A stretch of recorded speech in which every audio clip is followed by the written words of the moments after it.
I want to talk to you about two of my friends. I probably shouldn't mention their names, but I'm going to anyway. I'm going to tell you their names are Bill and Jamie. They're both friends of mine. Known Bill since I was about 14 or 15 years old. He's known Jamie since he was about 14 or 15 years old. I've known Jamie since I was probably 9 or 10 years old because I had a cousin, had a crush on her. And I knew her through him. They went to a different grade school than I did, but I first met her back in those days. About 4th grade, maybe 5th grade. Let's talk about Bill first. He's as good a friend as I got. I could tell you there's a lot of things I don't like about him, but I love him. And that's just the best way I can describe our friendship. And he and I talk about things quite often. A lot of them we agree on. I'd say we agree on way more things than we disagree on. He's got this philosophy, though. It's called, you can't fix stupid. And he says, Mooney, I don't have time for stupid people. He calls me Mooney sometimes. And he says the best thing to do when you encounter stupid is just tell them they're stupid. And if they're going to insist on being stupid, you don't have time for them and just go on. Leave them in your wake. Because life's too short to deal with stupid people. And there's a lot about that I can agree with. And that's usually what I do when he gives me that spiel, and he gives me that spiel, I don't know, 30, 40 times a year. He's good about repeating his beliefs. And in his mind, he's got another thing that he likes to say about people and what percentage of them are stupid, and it's a high percentage and has something to do with balancing their checkbook, and I don't know, there's some other criteria in there. I don't remember it. I could probably quote it if I thought about it a little while, but it's unimportant. I'm just going to tell you that he considers most of the population stupid. And then there's Jamie.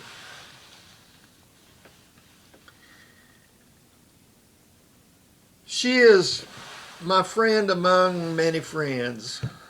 Like I said, I've known her since we were about 10. We've always had mutual friends. We've always been what I would call friends, although we're not run through a wall for each other friends, but we're friends. I would take her part against any kind of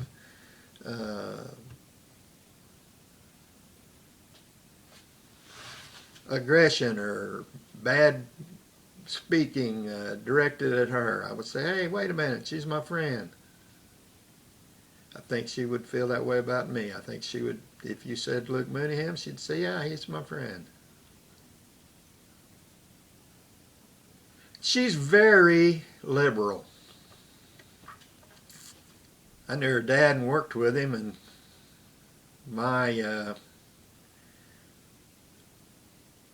experiences with him, I was surprised really at how liberal she is. I wouldn't have thought that. And if it wasn't for Facebook, I wouldn't even know that. But she's one of these people that gets on there and she posts articles and she puts this things up there that are liberal viewpoints and opinions, and she writes comments. It's all out there because she's active on social media. In fact, if I had to put her in a category, I'd say she's probably a little bit left of liberal. And I said all that to say this. My first friend that I talked about, Bill, can't stand the kind of things that she puts on Facebook. Wouldn't tolerate anybody coming up to him and talking like she obviously thinks. In fact, to hear him tell it, he would just tell her that she's stupid. And if she's going to be stupid, I don't have time for you. And just walk away from that. She's one of them stupid people that he'd walk away from. But guess what?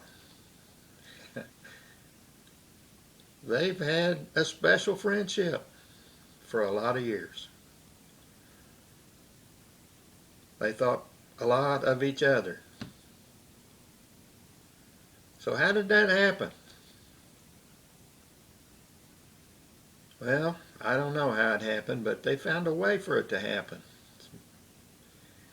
And if they could have had a special friendship for all these years, given the 180-degree diametric views they have about politics, and given that both of them are very outspoken about their beliefs and very dismissive of ideas that are contrary to theirs, surely to goodness our elected officials could find something on a regular basis that they can have a sane discussion about and try to arrive at a good conclusion for all of us. And then, when they accomplished that, they could look for the next thing and the next thing. Oh, I continue to believe that that can happen. Maybe I'm stupid. Before I even start, I'm going to talk to you about a thing called tone. T-O-N-E. By that I mean the thing that you, my viewers, if you pay attention, hear in my voice when I speak. So if you're regular viewers of my videos and you pay attention, you know what I'm talking about. Because I've had a problem my entire life with tone. In other words, the tone that I'm using is saying something to my listener that I may or may not be saying. And they hear my tone and they get a message from it that they should get because I mean for them to, and that's why the tone. Or that they shouldn't get because I don't mean for them to, and I don't recognize that I've come with the tone. And I said I've had that problem my whole life, and I have. When I was a little boy, I had the problem. Didn't know I had it, but I was involved in lots of altercations because the recipient of that tone perceived something other than what I was trying to say, and it caused a conflict. And I only say that now because I know that you're going to hear that tone during the course of this message, and I'm making you aware that it doesn't always mean what it seems to mean. But you can't ignore it because sometimes it does mean that. So I'm going to try very hard to be level and calm and tell you what I mean without tone. It's going to be my effort today.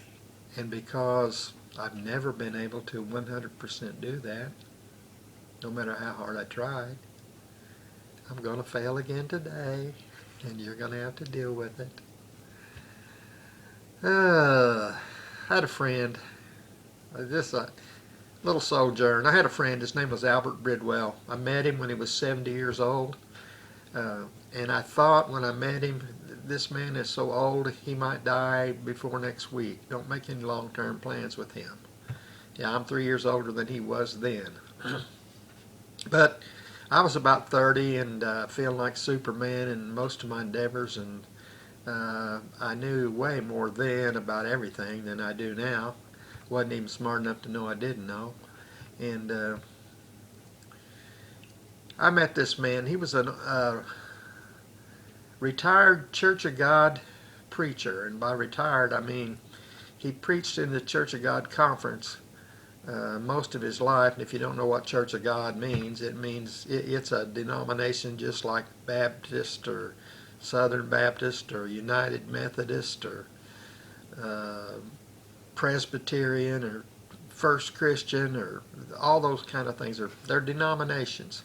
Church of God is a denomination, and he was a Church of God preacher.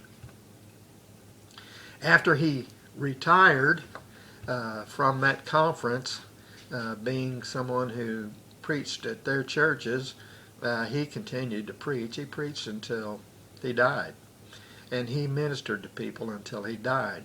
He ministered to me, and he mentored me, M-E-N-T-O-R-E-D, mentor.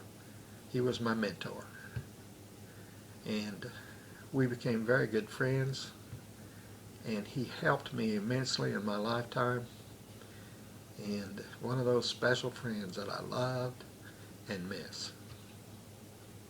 Albert Bridwell.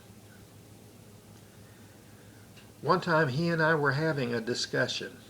I was emphatic about what I was trying to tell him, and he reached out, and we were sitting facing one another, and he reached over and put his hand on my knee, and he said, "Luke, I want to tell you something." He said, "Tone is so very important." And I think that's the very first time in my life that I understood this thing I had about tone. I knew there was something going on, but I didn't know what it was. You know, I knew that there were times when I thought we were having a discussion and somebody hit me in the mouth. Or there were times when I thought we were having a normal, calm discussion, and the other guy became way more irate than he or she should have.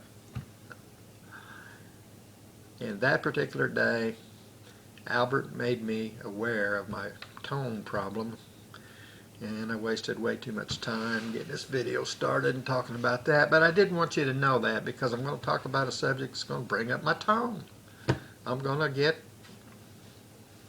emphatic about some things. I might get excited about some things. And my tone is going to change. And I'm going to try not to let that happen, but it's going to happen. So you may see it come and go as I realize that I'm not doing what I want to do today. Usually I just, especially in a video, just let it go. If it gets, way too out of hand, I can put a note across the screen in the video and point it out to somebody, or I can just edit something out where it got away from me. The first thing I want to talk about are elected public officials in general. All of them from the lowest level, and I don't know what the lowest level is that we elect. I think some places they elect the dog catcher. I don't think we do that here, but whatever. It's an elected official that is on a ballot that the community, however large the community is, from a small town to a nation, get to vote on who these people are, who this person is that represents them and their interests in government. They're elected to do a job and to serve the people who elected them.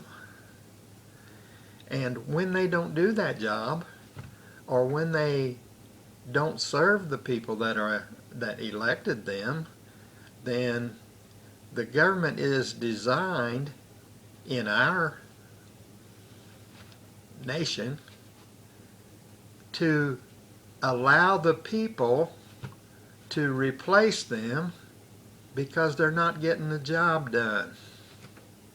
And let me say, for the most part, on a local basis in a small community, that works good, because the people can see for themselves on a daily basis what the person they elected to do a job is doing, how they're going about their job, what they're getting accomplished, what they're doing that they should do, what they're not doing that they should do, and what they're doing that they shouldn't do. And they can decide whether the person's doing a good job. And if he's not doing a good job, when we have the next election, they say, this guy didn't do a good job. Time for us to try somebody else. And in that situation, your vote means a great deal and is powerful. And the elected official knows that and must respond to the people he's responsible to or she's responsible to. Our problem in our country today, and let me say before I go on, let me say that our forefathers in this great idea that is the United States of America, they understood this and tried to incorporate it in the system of government that they developed for us. For a long time, it has done a good job. But as time passed, our country grew from a small population concentrated in a few states on the eastern coast of our nation to the vast and diverse nation with 300 million people or so that it is today. And our government grew from the number of people that it took to represent those original colonies to the number of people that we think it takes now to represent this vast nation. And the bigger it got, the worse it has performed. And by bigger, I mean the number of people involved in governing us. Let me begin with Congress. And Congress in our nation is composed of a House of Representatives and a Senate. Two different groups of people. There's way too many of them. That many people can't come together and agree on anything. I don't care what it is.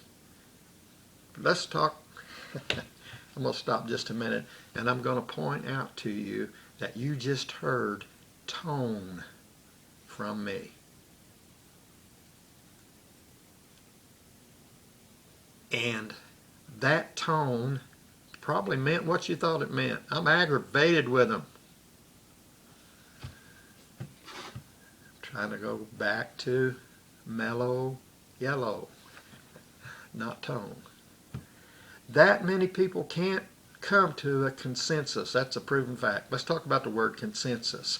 It means that a group of people get together for a discussion of something, and whether it's a problem or just application of a philosophy or whatever it is, consensus means that during the course of their discussion, they all come to an agreement, either the same conclusion or an agreement that this is how it could be for us all to be happy. Consensus. You can't take that many people to get consensus. So that's problem number one. And I don't think we have to have consensus on everything, but I think we need way more than 51% of the people agreeing that this is the right thing to do before we go on with it and say that's what we're going to do. I'm going to go on, but I'm going to come back to consensus here in a minute. We got this people, and their job is to address the problems that we have of governing our country and putting together proposals that become so that we can govern the many different states with a central government system that works for all of them and does the right thing for all of them. And that doesn't make any difference which political party we're talking about. It's the Congress's job to consider the country and apply federal laws and statutes for the good of the country. My way of thinking, that's their job.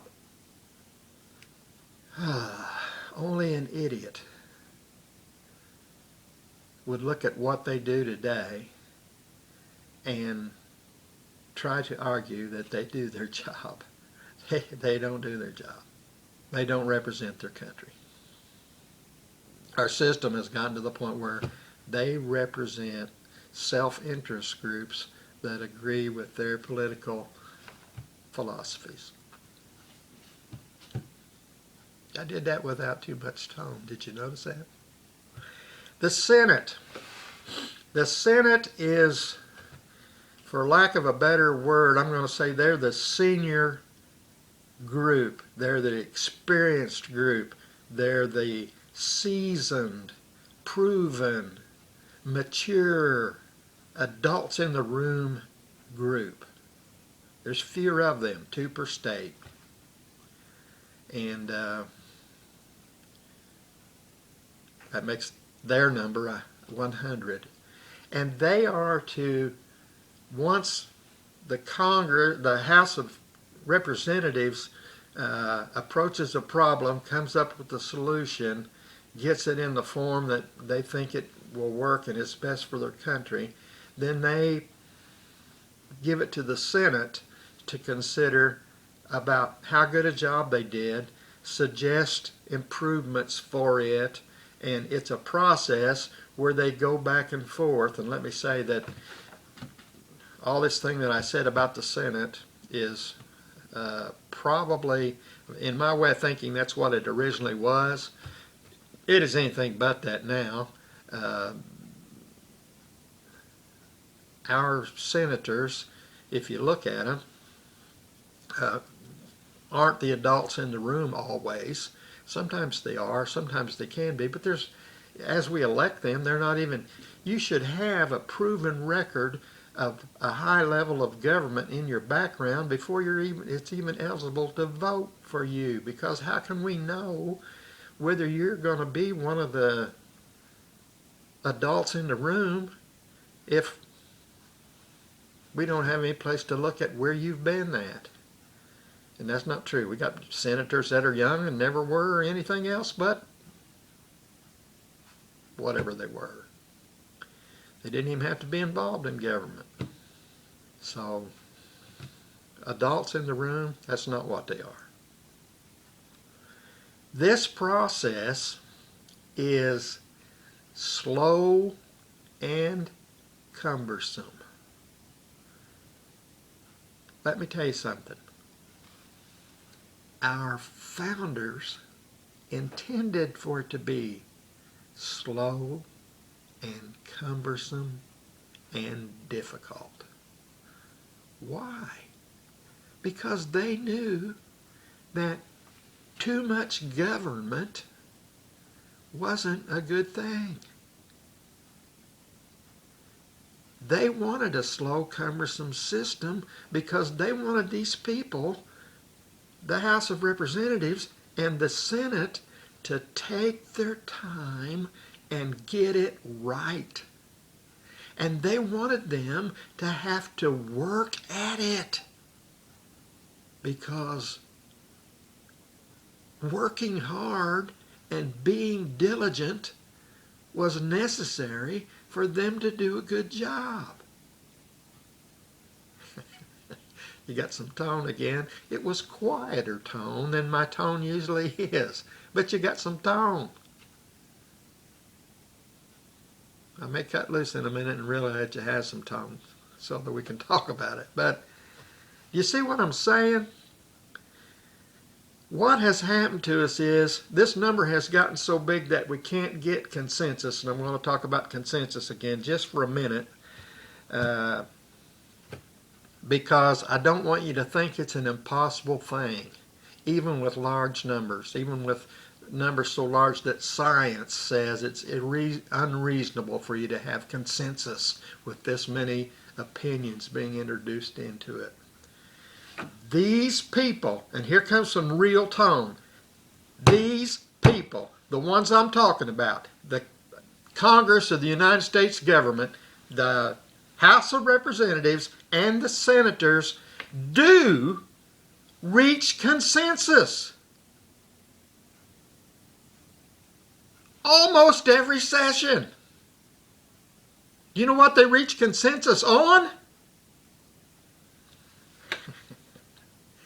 Increasing the number of vacation days they get.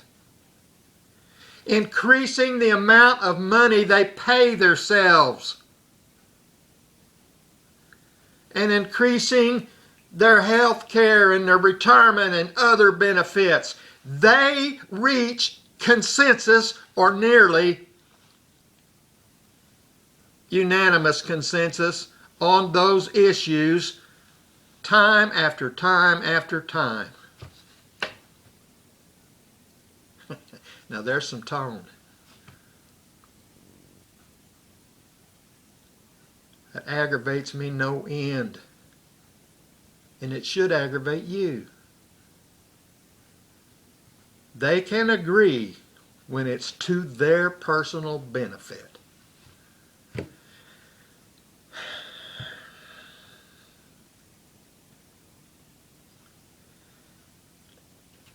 Okay, we've got to this place with our government where it's really difficult. It was designed when it was small to make it difficult for them to do things. You shouldn't be able to go out there and change people's lives in your nation easily. They have rights and liberties, and you shouldn't be able to encroach on them as their government easily, without work, without consideration, without trying to do the right thing.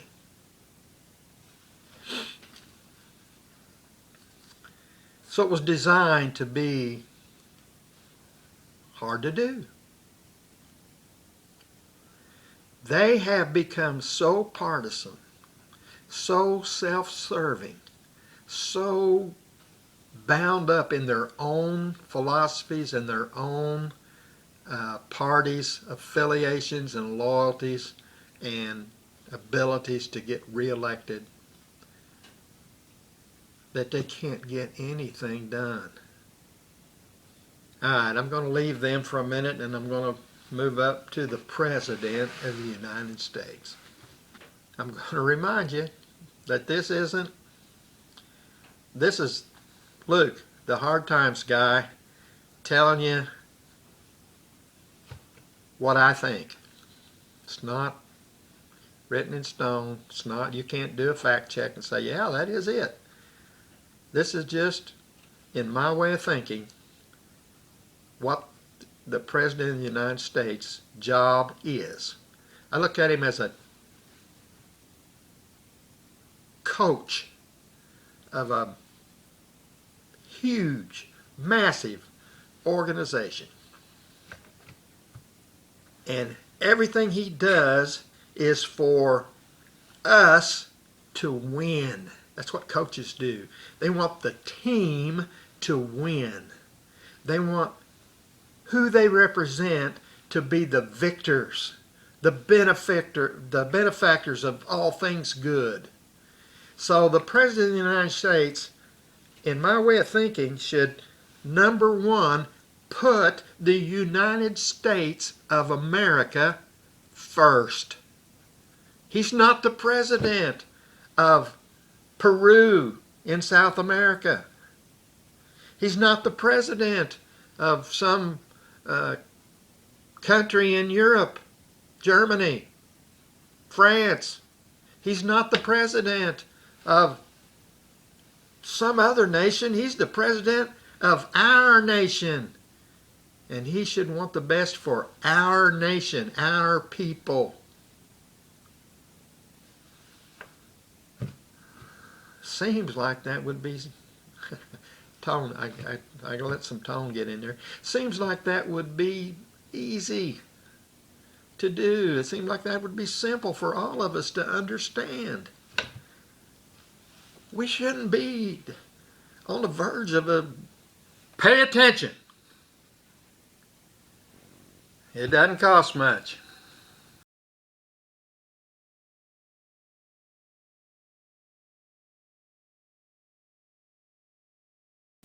Civil war where half the country is opposed to one these things and the other half is, we shouldn't be hating each other. We should be one nation under God, indivisible, with liberty and justice for all.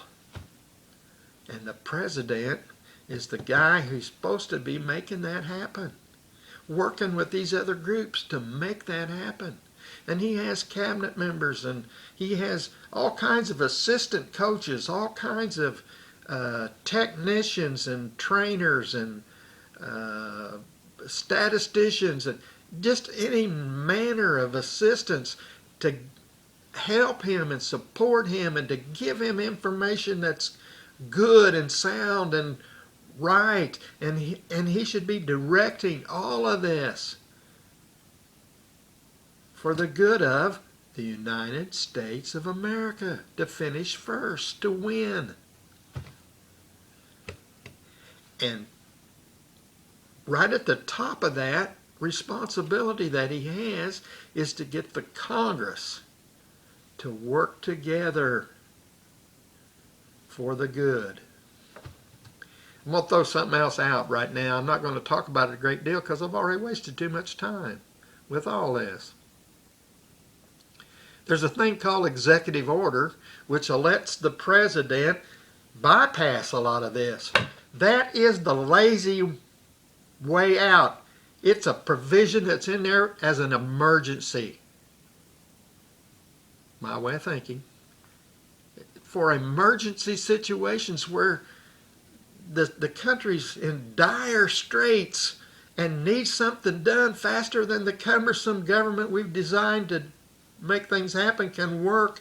And so the president has, for these very rare and unusual emergencies, a thing called an executive order which allows something to happen until these other people get off their duff and do their job. And what the executive order should do is it should be a glaring siren, a glaring warning system that says the president had to do something here because these, for whatever reason, and I almost called them a name I shouldn't have called them, these people aren't doing their job. So I'm going to have to do this temporarily.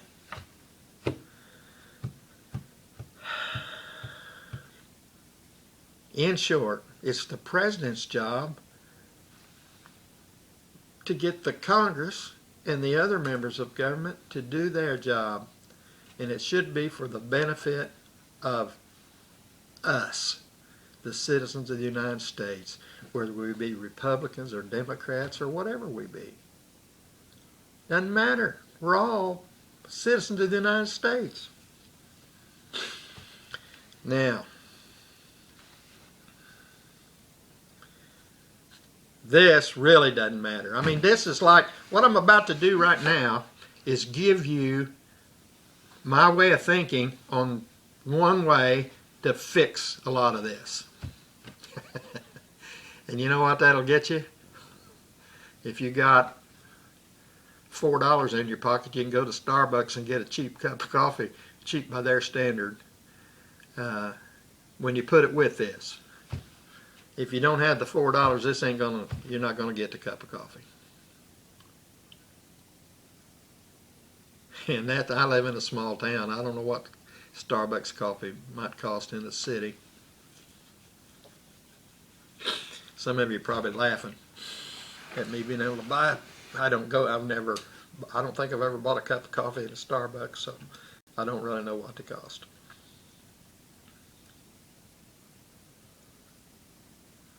One of the things that we do, and this is it robs me and it robs you. Remember when I said in our small communities this system still works fairly well because the community's small and because we can see what's going on and because our vote, one of us not too big a number, actually means something, and if the person's not doing their job, we can vote them out. It's real hard for me to vote a senator, a United States senator out. My one vote doesn't count that much. I got it and I got to use it, and they do a good job of keeping us divided. Keeping me on my side of the aisle and you on your side of the aisle. Or my side, whichever one you fall on. That's another thing. In these small elections, I might vote for anybody. I don't care what party they are. I look at them, I know them. Live in this community. Yeah, I know you. I know your brother. I know both your boys. I had a date once with one of your granddaughters. Yeah. Back, 1959, I think it was. Didn't have a driver's license yet. Had to go. That's the kind of intimacy we got with the people that we vote for in our communities. We don't have that when we're voting for somebody at a national level. But we could have a whole lot more if these people worked at their job like they're supposed to, and they put issues up there and they discussed them, and they discussed them in the open where we could hear what they were saying. This group wants it this way because of this, and this group wants it this way because of this, and then they come together and they vote on it, and we see who voted for what, and we decide whether that's good or not. We can't do that because they don't ever vote on anything as an issue. No, they find something that they know is an issue. It's important. But they got their view, and this over here they got their view, and in order to get their way, they start lumping other stuff in there.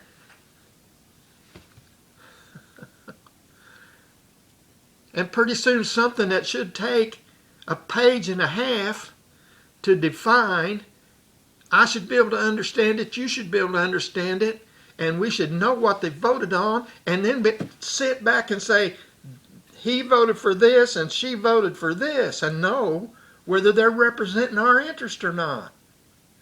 But instead, we got to read 6,000 pages of things that they lumped in there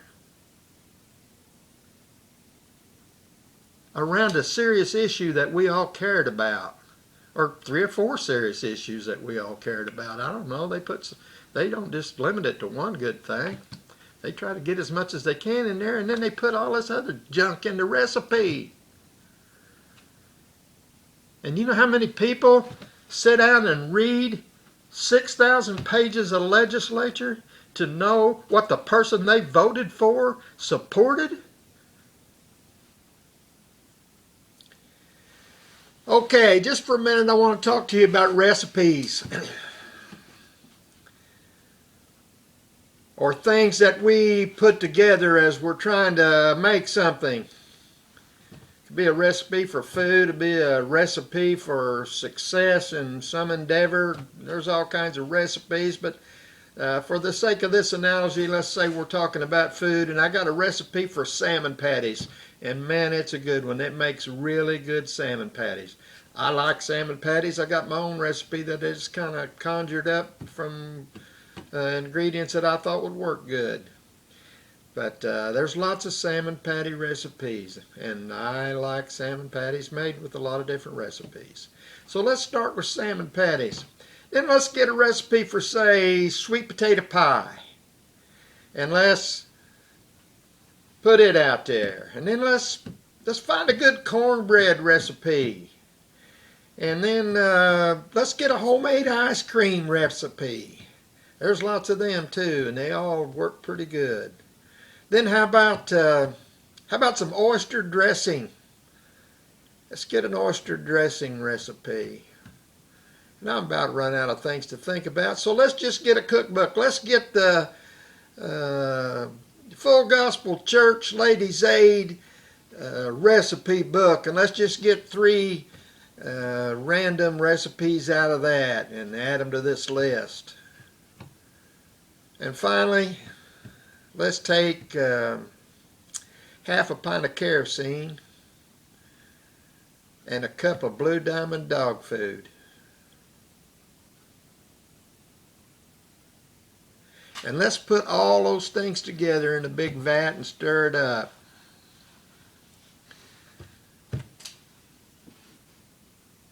Let's put that on the grill and see what we come up with. You see, I've lost my mind. Well, think about it. That's how our politicians write law. That's how they create these bills that they put up there to vote on, to make drastic changes in our lives, about like this recipe I just give you. That's the way they approach things. How insane is that?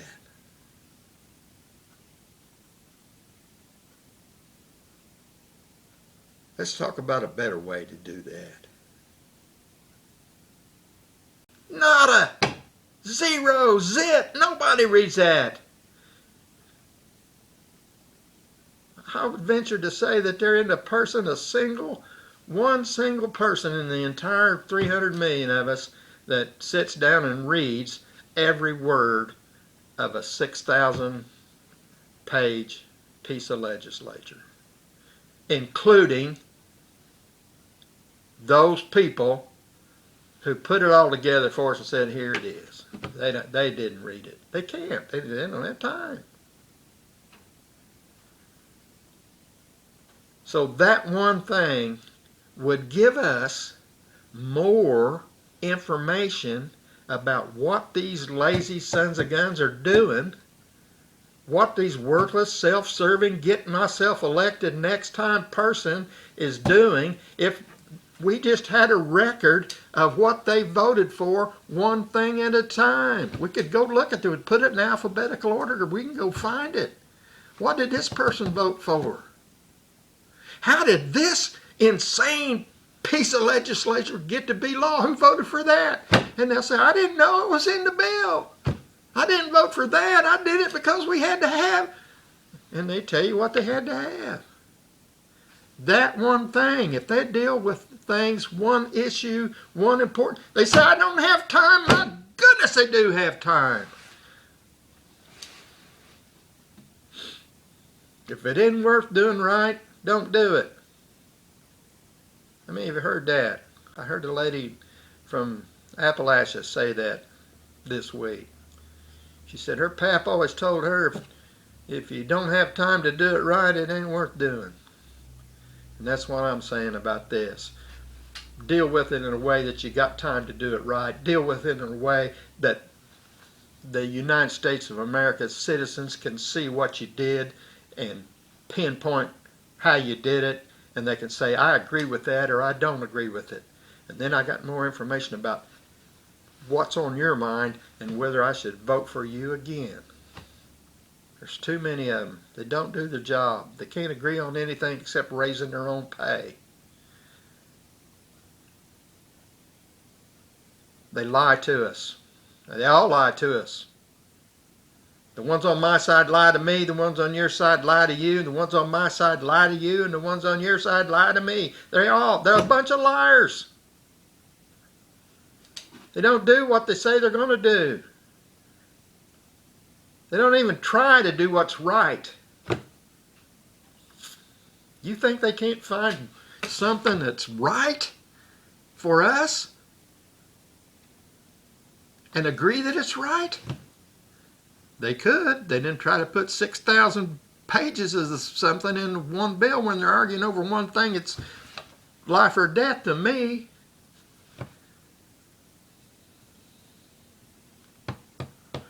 Oh, just realized you just got a whole bunch of tone.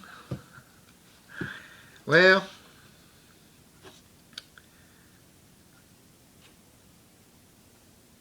the president, it's his job to get them to work together and do those kind of things. And he can't hardly do his job anymore. And the problem with most presidents that we got is they come from one side or the other of this group. They don't care about us. They care about the system that they're a part of. They care about the side of it that put them where they are. They care about the money that they're making. And they care about keeping that system like that so that they can keep doing what they're doing. I was thinking today, let me tell you something. Right now, I'm a Republican. I haven't always been. I'm 73 years old. When I first started voting, when I was a very young man, I was a Democrat. My dad was a Democrat. I was a Democrat. And I voted for mostly Democrats. But over the years, I've changed. So I voted for a lot of people on both sides. In a local election, I still do that. I don't even necessarily know who's the Republican, who's the Democrat. I look at the guy and I say, yeah, I know him. I'm voting for him. I like how he does, like how he conducts his business, like how he talks in public, like a lot of things about him, like his family. Or I know her kids, and I like the way it's impressive, the kind of kids that she's got and how she raised them. I'm going to vote for her. That's how I vote.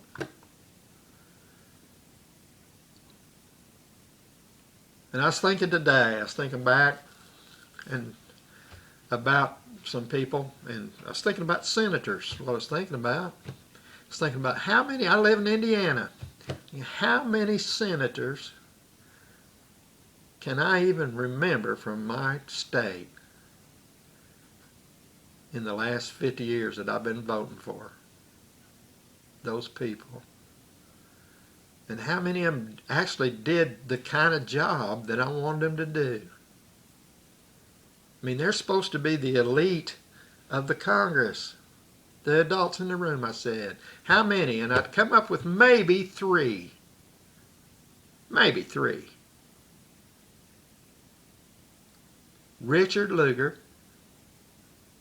Birch Bayh, and Evan Bayh. And I thought, wow, a father and a son. That ought to tell you something. You got somebody that is a good man, he probably raised a good son. Then I got to thinking further and realized that 2 out of 3 was Democrats, and I'm a Republican. Never had a chance to talk to any of those 3 guys, and I'm still not even sure that they're what I think they are, what I thought they were. But if I had to pick 3 in my state, that'd be the 3 I picked. I actually think Evan Bayh quit being involved in national government because he's sick of it as I am. That's what I think. He's just too good a man to be a part of it.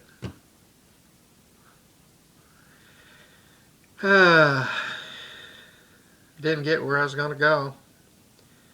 I am going to throw in one last thing to close this out. This has been a real unusual Hard Times Chronicles. I ain't talked about anything really but hard times. How our country got from where it started to where it is today. And I tell you, it took a lot. There's a lot of hard times involved in that. And there's going to be more because we're a long ways from getting it right. We need to make government smaller and simpler. And we need to make these people that are so self-serving to reduce things to a small, significant thing that they can vote on, and we can see what they do and how they're thinking, what they're causing to happen to us. And then we can, there's enough good people that don't care about Republicans or Democrats like you and like me, that if we could see how the guy's thinking and what he's actually voting on, we could pick, even though we only got 2 choices, we could pick the best one out. I discovered a lady called Tipper Presley, and she has a blog she calls The Blind Pig and the Acorn. She does YouTube videos. I think her channel's called Celebrating Appalachia, or Appalachia.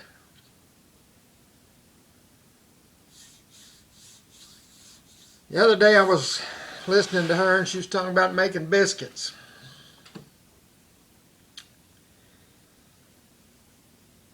And she tried to make biscuits for years like her mother made them.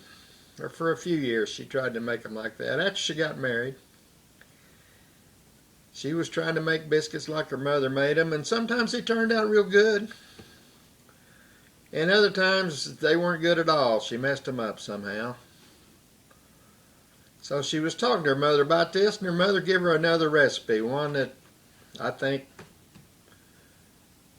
some other older relative, her grandmother, or maybe even somebody in her husband's family used. And it was called 2-ingredient biscuits. And she made a video about how to make those biscuits. I watched her. I'm going to try myself. In that same video, she made chocolate gravy, and I got a recipe from my Aunt Edith's chocolate gravy, and I'm gonna, when I finally get around to making my biscuits, I'm gonna make some of that chocolate gravy and put on them. Might even make my own video about it. But she made that 2-ingredient biscuit, and it worked out real good, and it was so simple that she could do it over and over again, and she said it served her well for 20 years. Those 2 ingredients are cream or whole milk, either of those, and self-rising flour. She could take those 2 things and make good biscuit. There's something to be learned in that. And that could happen often enough that it could slowly change our system. By the time my great-grandkids get up and vote, maybe doing that often enough would cause our system to change and cause us to get back to where somebody cares about the United States of America and its people and wants them together and wants them to be number one. I was going to say something about the Supreme Court, and I'm going to go ahead and say it. The Supreme Court is only necessary because why? Because these sons of guns I'm talking about right here, Congress of the United States, didn't do their job.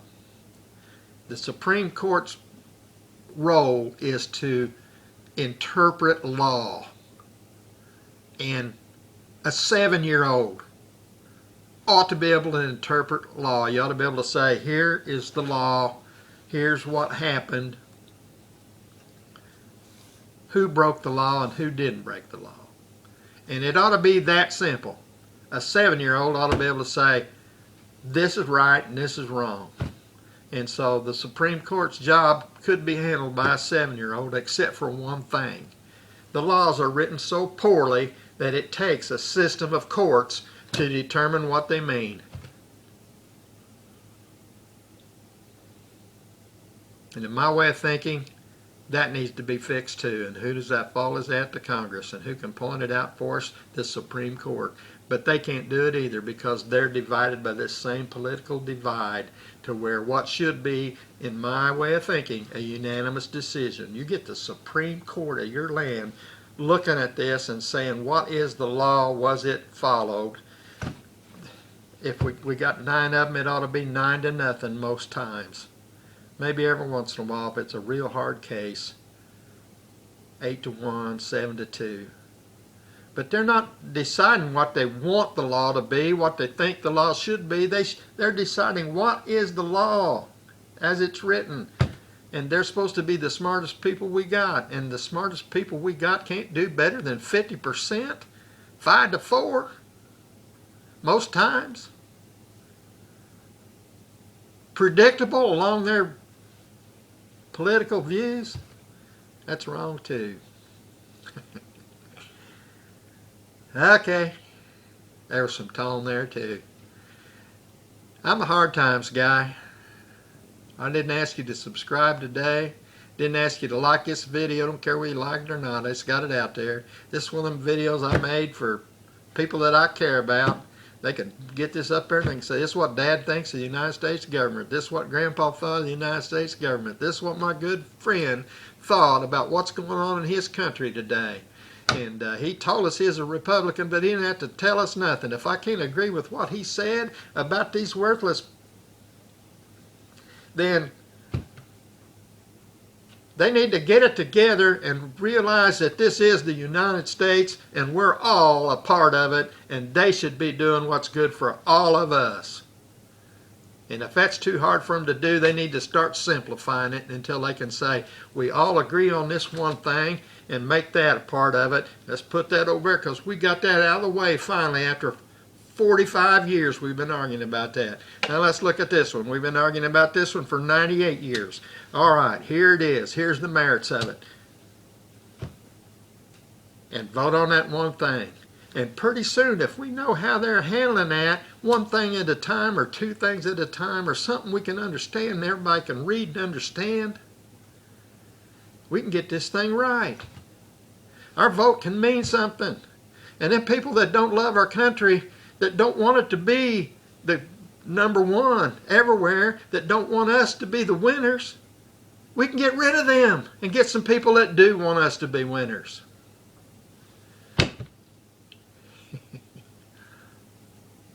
I love all of you. Even those friends I have that are diametrically opposed to me politically. There ain't one of you out there that I can't find something that we can agree on. Probably every day. We can find something today, go find something new tomorrow. Until the next time, I'm a hard times guy.